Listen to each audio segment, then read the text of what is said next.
root movement by fourth or fifth. Now, root movement by fourth or fifth is only going to have one common tone. And we may be able to keep the common tone, we may not be able to keep the common tone, depending on what we've got. So everybody should have this at some point in their composition, during their authentic cadence, 5-1. Very, very common. Now, in the dominant chord, we have C, E, G, okay, and the tonic chord, F, A, C. Okay, so our common tone is going to be C.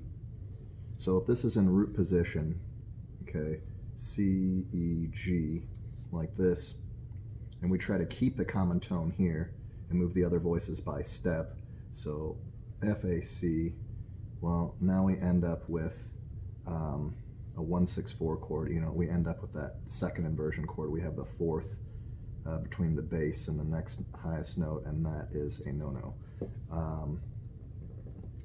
So we can't have compound fourths either. So if you're like, oh, we'll just drop it at an I, whatever, no, it doesn't work that way.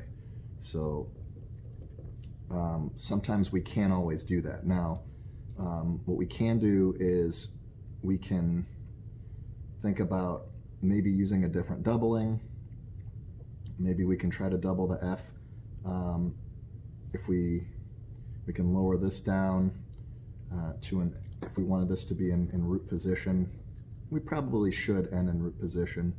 And if this was our final cadence, we could have an F here, an F here, and we could take this F down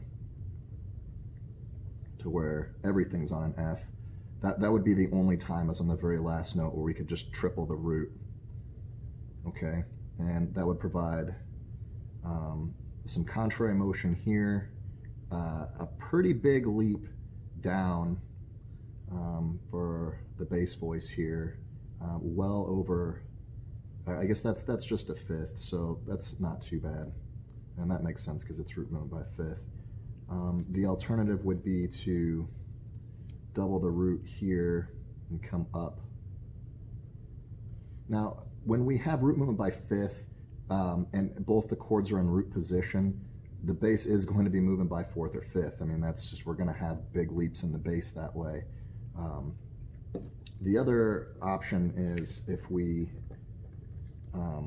just wanted a first inversion chord, so we're going to move the C up here. Okay, now we can keep the C, because now we can keep our common tone, and we can move our voices up by step this way. So we have some parallel motion here and some oblique motion here. Which one's better? I don't know. Do you prefer oblique motion or contrary motion? What sounds better to your ear? Do you like this compact conserved motion? Okay, we talk about, in more advanced theory, we talk about open versus close position. Do you like when the harmonies are nice and tight? Do you like them more open? What do you like better?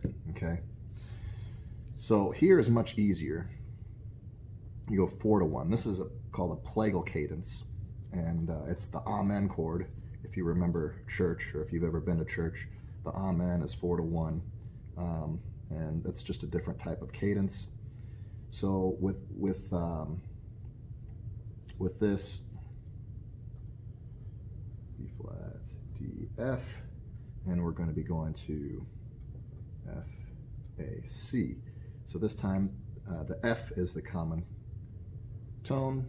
So if we have B flat, D, F, this becomes a lot easier if we want to keep the common tone here, because the common tone is now going to be our upper voice. Okay, so we can keep that and move our other voices by step. So we just move this, we have an F here, we need an A, we need a C. So we just move this down to C, we keep the common tone, move the other voices by step. Now, the fourth is up here, okay? We've got a third and a sixth in our outer voices, so this becomes a first inversion chord.